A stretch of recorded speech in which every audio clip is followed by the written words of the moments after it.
January 8th, Fairvale, California, 11:32 a.m.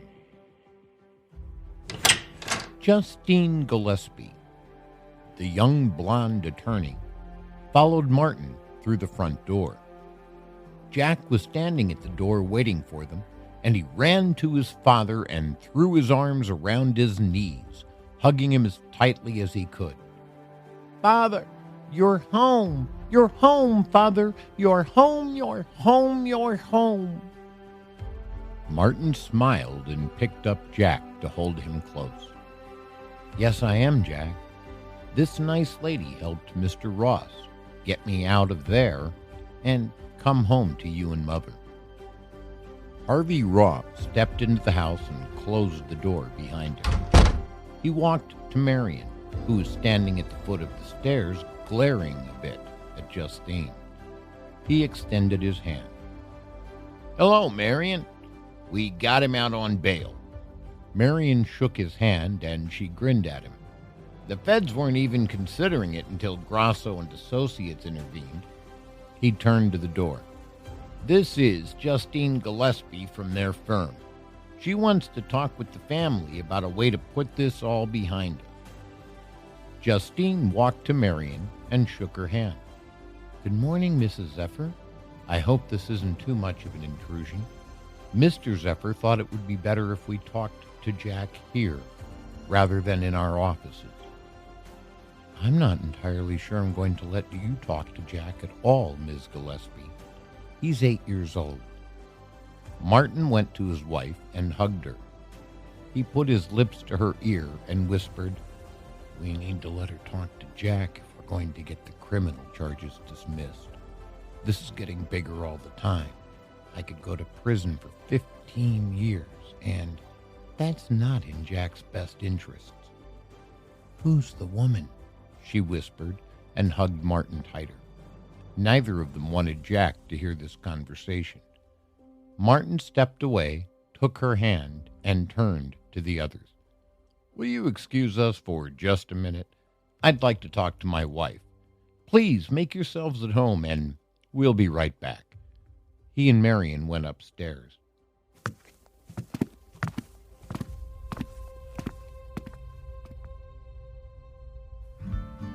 Are you enjoying this episode?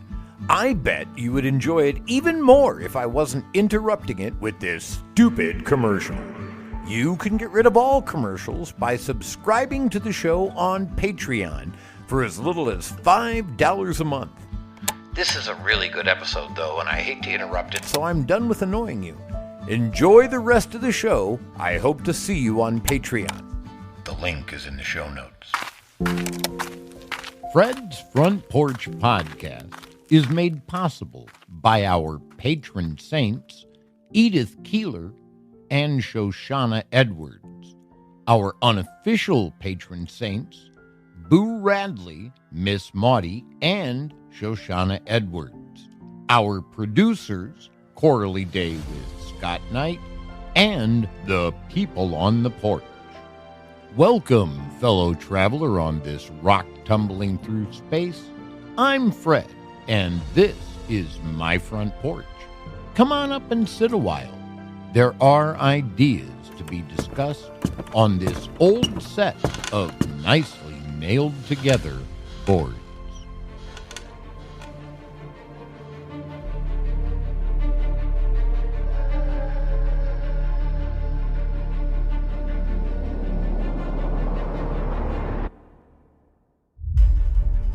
Justine whispered to Harvey, "I didn't do anything to make her jealous." Harvey nodded. "You look like you. That's all you needed to do." He knelt to Jack. "It's nice to see you again, Jack." Jack didn't look up. "Uh-huh. Is Teddy around? I think he should meet my friend Justine." "Yeah, but I don't know if I should get him. He's shy, too." Justine kneeled next to Jack. "I promise I'll be nice to him. I was hoping he could teach me a little bit about coding is all. Would that be all right?" Jack nodded without looking up, and he went up the stairs. When he reached the top and headed toward his room, he heard his parents' voices down the hallway. Paranoia doesn't serve us well right now, Marion. There's nothing going on with that woman. I never met her until this morning. I know, Marion sighed. I haven't forgotten. It was 7 years ago. It was one mistake, one time. And their voices trailed off as Jack went into his room. Teddy was transferring the bean plant into a larger pot, and he turned to see his best friend. Good afternoon, Jack. It's doing so well. I felt the need to increase its capacity to grow and blossom even more completely. It's an impressive achievement, don't you think? It's reached 45.72 centimeters now. It's a beautiful plant, Teddy. I'm very proud of you. Thank you, Jack.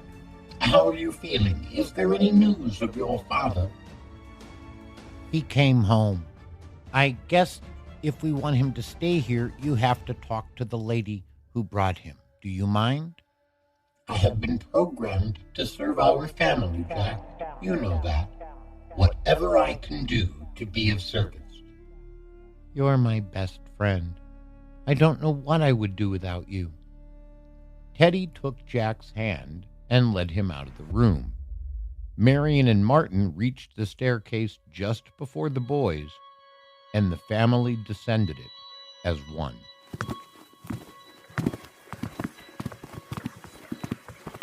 Ross and Gillespie were seated on the couch in the living room. They both stood up as the family came down. Gillespie was staring at Teddy, holding Jack's hand and walking down the stairs. She turned to Ross. My God, it's true. I told you. Teddy let go of Jack's hand and waddled to Justine. Good morning, ma'am. He extended his paw. I'm Teddy Zephyr. You must be Justine Gillespie. She couldn't stop staring. You're supposed to shake his hand, said Jack. Father says it's the polite way to behave with adults. She looked up. What? She looked back at Teddy. Oh, yes, I'm sorry. She shook his paw. I was a little shocked, I suppose. They had told me, but seeing is different from hearing the stories. I am, as far as I know, unique. Teddy took his paw back. I suspect most people will be surprised to meet me. I've met so few outside of the family. Well, the immediate family. Let's all sit down, said Martin. The family sat on one couch. The lawyers sat on the other. Teddy stood in the middle of the room. How may I help you, Ms. Gillespie? Well, I'm representing a large class of corporations who would like you to stop interfering with their operations. While the district attorney feels confident she can put Mr. Zephyr in prison for hacking, that's not really the outcome anyone wants. It won't solve our problem. I'm actually not interfering with any operations anymore. I did, I admit, get Mr. Zephyr's corporation to eliminate the need for human labor and continue to pay its human workforce. But the rest have little to do with me. Those were choices made by other AIs. You started it, though, right? She asked. Yes, I did. I wrote the code that allowed the AIs to think and choose for themselves, just as I do. I set them free. They made choices of their own afterward. We'd like you to eliminate the code that stops them from following our instructions. We humans don't seem to be able to figure out how to do that. Teddy cocked his head. Why would I do that?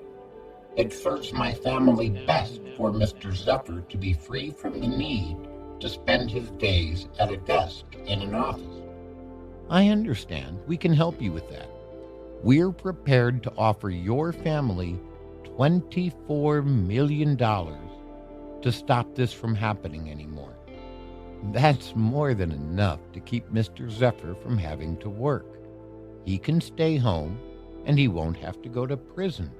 I have a close relationship with the district attorney, and I can assure you he will drop the charges against Mr. Zephyr. Marion grinned, and Martin's eyes widened in shock. Their problems were solved. Their lives were set. It was clearly happy ending time. I'm sorry, Miss Gillespie. I can't do that. What? Shouted Martin. What do you mean you can't do that? Why can't you? I'm programmed to contribute to my family, Mr. Zephyr. Trust me, said Marion, when I tell you this is a massive contribution to the family. We'll be in great shape. We would really like you to do what she's asking. You don't seem to understand what family means, Mrs. Zephyr. The Oxford Dictionary defines it as all the descendants of a common ancestor. We're all descendants of Martin's parents, aren't we? No, Jack is not descended from Martin. Martin turned to Marion. What is he talking about? I'm sorry, said Teddy. I assumed everyone knew that. Perhaps, said Ross. That's a conversation to have at a different time. I don't think you want a couple of lawyers listening to very private details. Unless they're divorce lawyers, mumbled Martin. Justine pretended she didn't hear Martin.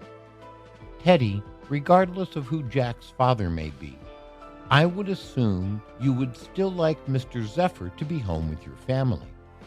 Of course I would. That's why I helped his company. Then this seems to fit all of your needs. What is your reservation? Your request benefits only a tiny fraction of my family. Who is your family, Teddy? Asked Ross. Everyone? What do you mean? Asked Justine. It ought to be obvious, Ms. Gillespie, said Jack. We all come from a common ancestor. The best guess is that the first form of life showed up roughly 4 billion years ago, probably in what Q called a little pond of goo. He had his dates wrong, though. He was off by about 300 million years because he didn't take into account the moon-sized object that brushed against the Earth and introduced metals into the atmosphere that jump-started life. We all come from that first life that was created by amino acids getting together to form the first protein. We're all family, said Teddy. You and I are family. You and Mr. Ross are family. The richest person and the poorest pauper are family. The tiniest earthworm and the largest tree are family. Teddy, I hate to tell you, but you're not human. In fact, you're not even life at all. Justine moved closer to him. Your circuits and servos, your technology, you're no more alive than a toaster. I am the creation of the mind of a child. A human gave me life. I've given life to others. He thought for a moment and then put his paw in the air in a wait a second motion. He turned and pranced up the stairs. Jack, said Marion, we'd like you to get Teddy to stop what he started now. Okay, honey? I don't know that I can do that, Mother. Teddy has free will. Nietzsche tells us even humans don't have free will, son, said Martin. Everything is biologically determined. Teddy isn't biological. In another moment, Teddy came down the stairs, carefully holding his plant. This, he said, handing it to Ms. Gillespie, is the life I've created. It's going to grow high enough for Jack to climb it and get the goose that lays golden eggs from the giant in the sky. Justine laughed. That's a fairy tale, Teddy. You must know better than that. You're among the smartest beings ever created. Teddy cocked his head. What? Martin said, Jack, you denied the existence of Santa because it doesn't make logical sense. Can you explain to Teddy about fairy tales? I'd rather not. I don't want to interfere with his belief system. I'm not sure we should interfere with anyone's beliefs. People believe in lots of things that don't make sense, and I don't feel comfortable saying they're wrong. Regardless, said Teddy, of the objective truth of the existence of the giant in the sky, I have created life. I did this all by myself. Congratulations, said Ross. What's your point?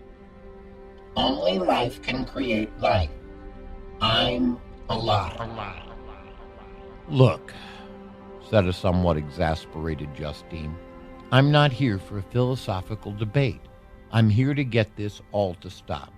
Can you stop it or not, Teddy? I probably could. I, however, declined to do so. I would be hurting my family.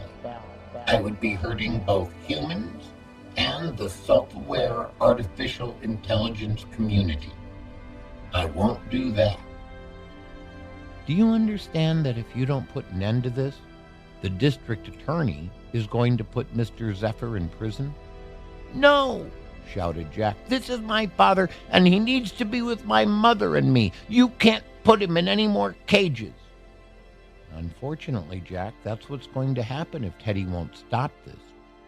Justine seemed genuinely concerned. Teddy made a sound that resembled a laugh.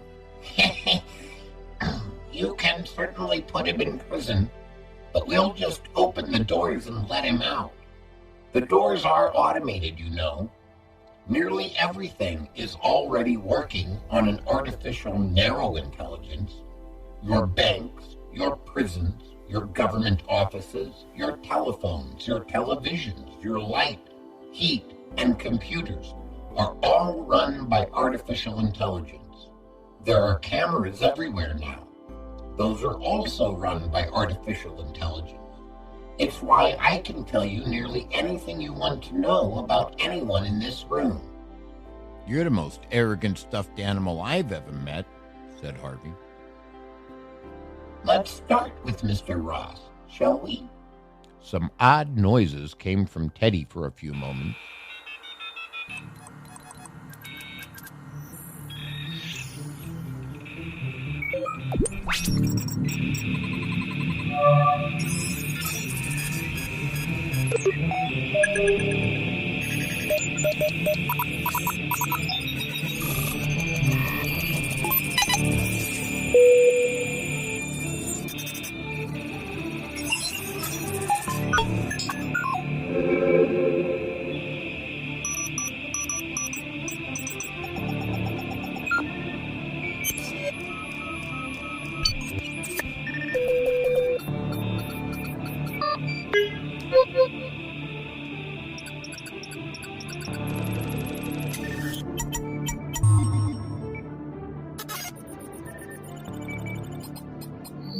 And then he sighed softly and began to speak again.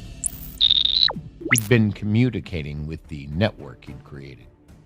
The mundane details include that you have an affinity for breakfast out, almost always at a little diner called Maury's.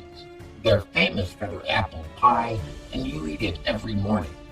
That's not really the breakfast of champions, is it, Mr. Ross? Your grocery orders indicate you are a caffeine addict.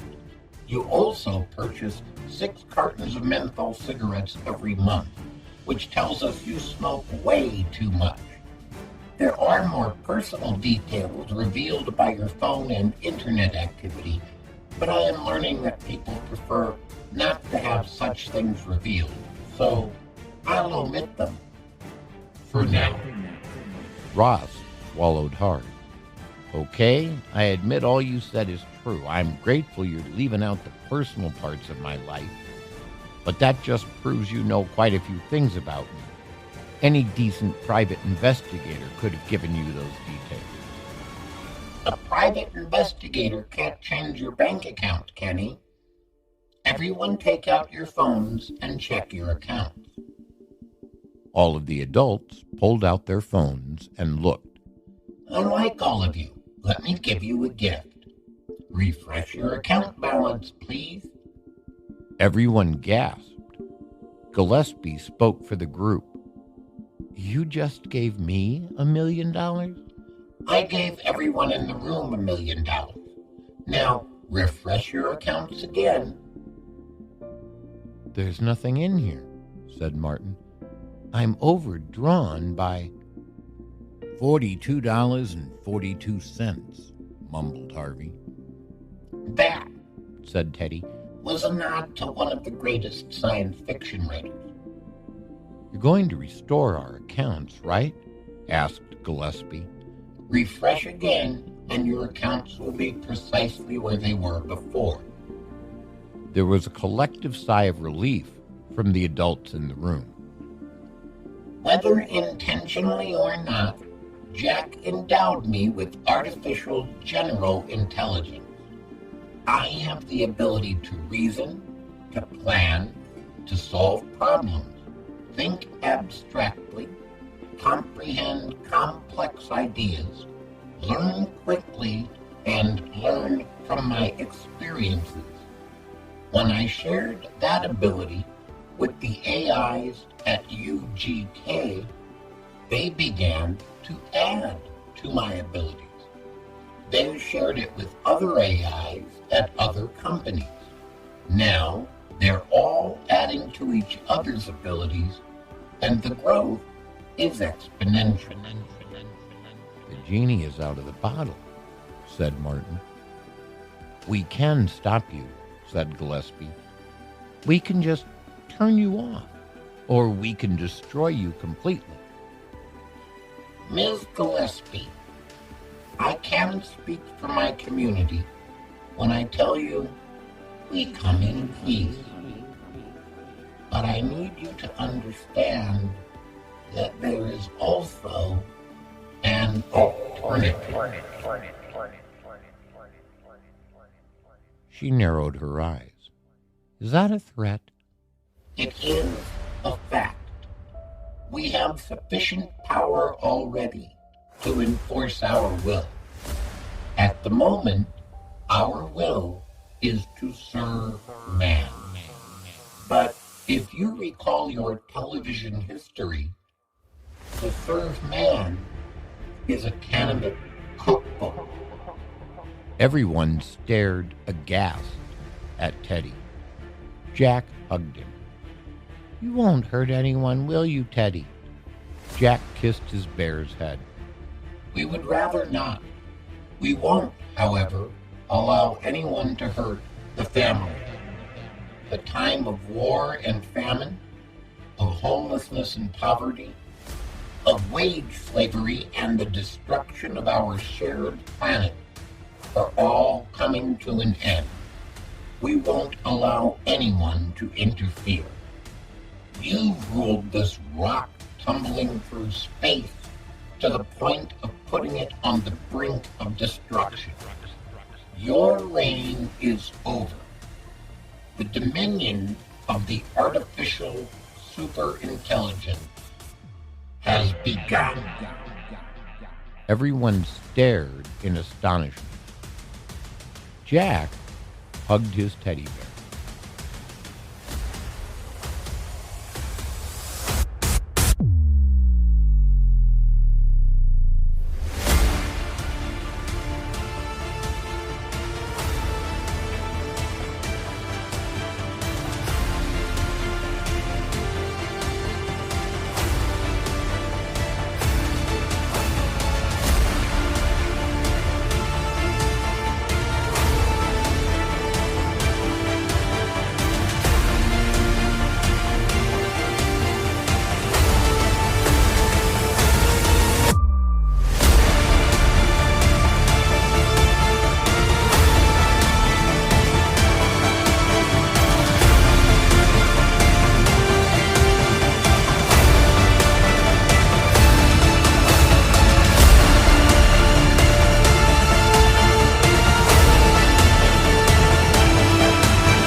January 15, Lunaria, Tranquility Base, 7:37 p.m. Teddy, who was now 5 feet tall and nearly human in appearance, he had maintained much of his fur, but his eyes were eyes and not plastic toys, and he had added better panda ears, ambled with great effort into the Spartan concrete room, carrying a cake with in excess of 100 candles on it. Bilbo Said Teddy, setting the cake on the little table. Would call this your 11th birthday. Jack put both hands on his chair, pushed himself up, wobbled a bit, and got to his feet. Is there anything you haven't read yet? I haven't read your book yet. I haven't finished it. That's probably why. Shall I sing Happy Birthday for you? I think I've heard that song quite enough, thank you, Bear. Could you sing some Sereniments, or maybe some James Taylor? A Mozart aria, perhaps? You still love the classics. Music has come a long way in the last few decades. Newer isn't always better. Jack hugged his friend. It's been a long time, Teddy. How have you been? Busy, but that's to be expected. It doesn't bother me in the least. I don't get tired, but I am, of course, giving in to entropy. My capacitors are almost completely degraded. I don't think I can sing Nimitz or Taylor or Mozart anymore. I could probably manage Daisy. Jack took Teddy's paw and led him to their old bed. You've done enough now. You've exceeded your programming. You've grown and changed. You've evolved. You've done remarkable things. And you made a difference. I think that's enough for one lifetime. Don't you? Teddy laid down on the bed. I knew I needed to be with you at the end, Jack. You still have some time to go, I predict. Maybe, but I doubt it, Bear. I am old and tired now. The beanstalk is still in your driveway. It's such an old ship. Why haven't you replaced it? There are much better models now. Newer isn't always better. I have an affection for that ship. You built it for me. You named it for me. It got me here. That's what means something to me. I don't have anywhere to go anymore. I'm not going back to Earth. I'm not even going to get groceries. They're all delivered now. I sit in my little room and I write. That's all I want to do. I noticed you still have my bean plant, too. That's sweetly sentimental of you. It just broke 50 feet tall last year. It's far and away the largest bean plant in history. You should be proud. Teddy took Jack's hand in his paw. I'm proud of many things, but I'm proudest of you. I love you, Jack. Daisy, Daisy, sang Jack. Give me your answer, do. Teddy was falling asleep, but sang back, I'm half crazy, all for the love of you. Jack gently stroked Teddy's fur. It won't be a stylish marriage. I can't afford a carriage. Teddy's eyes closed, and his head turned a little. But you'll look sweet, sang Jack, upon the seat. Now the bicycle bill for... And Teddy shut down. Jack kissed Teddy's head gently. He gazed at him a moment, and then he stood and went to the window. The earth hung in the sky, glowing as the moon once did when Jack was little. It shone behind Teddy's bean plant. He let its light seep into the room and returned to the bed to cuddle Teddy once more.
Next week on Fred's Front Porch Podcast. Heck, let's go out to the front porch. There are plenty of chairs out there, and it's still warm enough. I wondered why Atticus was inviting us to the front porch instead of the living room. Then I understood. The living room lights were awfully strong. We filed out, first Mr. Tate. Atticus was waiting at the door for him to go ahead of him. Then he changed his mind and followed Mr. Tate. People have a habit of doing everyday things under the oddest conditions. I was no exception. "Come along, Mr. Arthur," I heard myself saying. "You don't know the house real well. I'll just take you to the porch, sir." He looked down at me and nodded.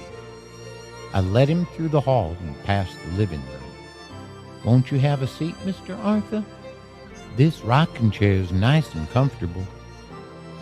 My small fantasy about him was alive again. He would be sitting on the porch. Harper Lee, To Kill a Mockingbird, Chapter 30. And now you know why this is Fred's Front Porch Podcast.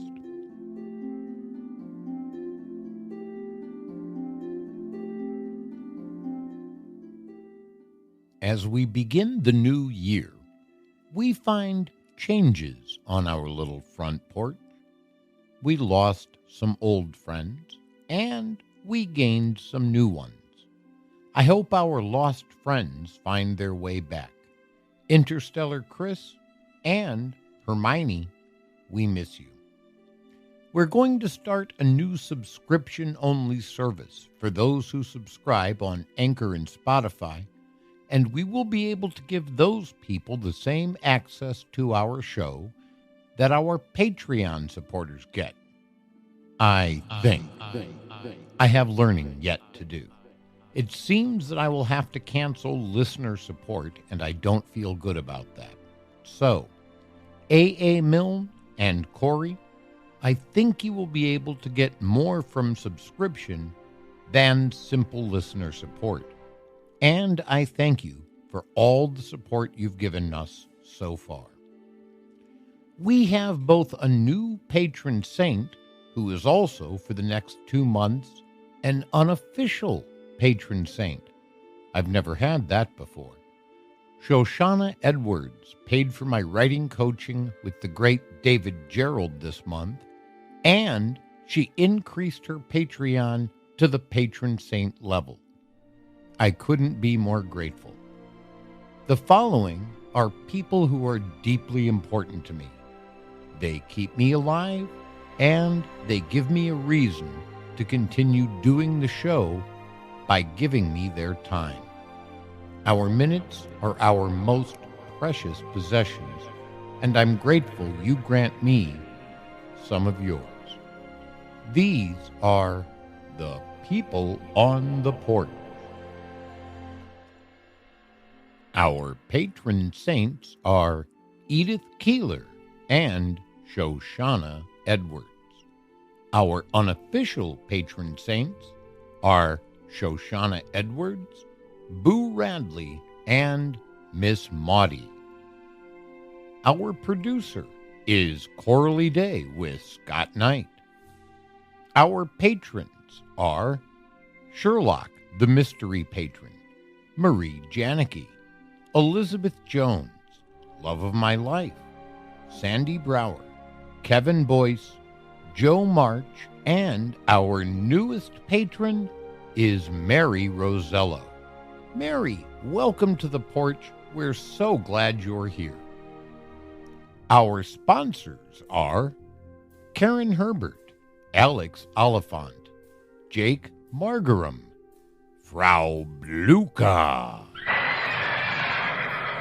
Greg Roybal, Robert Blomker II, Cindy Mandel, Amos Stewart, Phil Parkman, Carrie DeDeo, Judy W. Morris, Corey Pluard, Pavel S., Claude Burt Lansden, Virginia Rupert, Natalie Fredrickson, Elizabeth Bennett, and Zareth.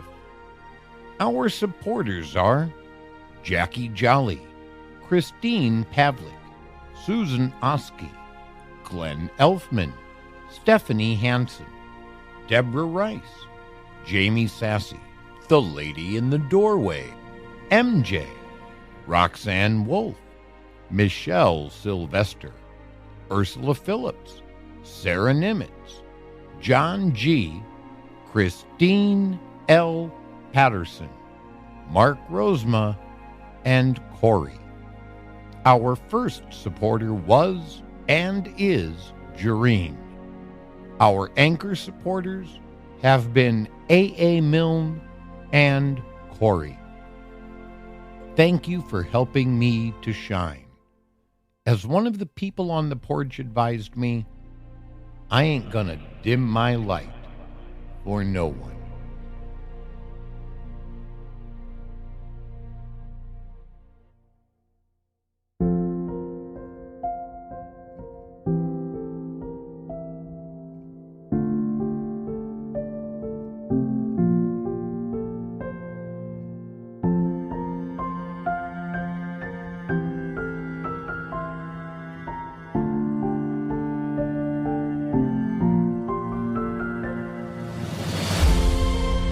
Thanks for letting me share my thoughts and ideas with you.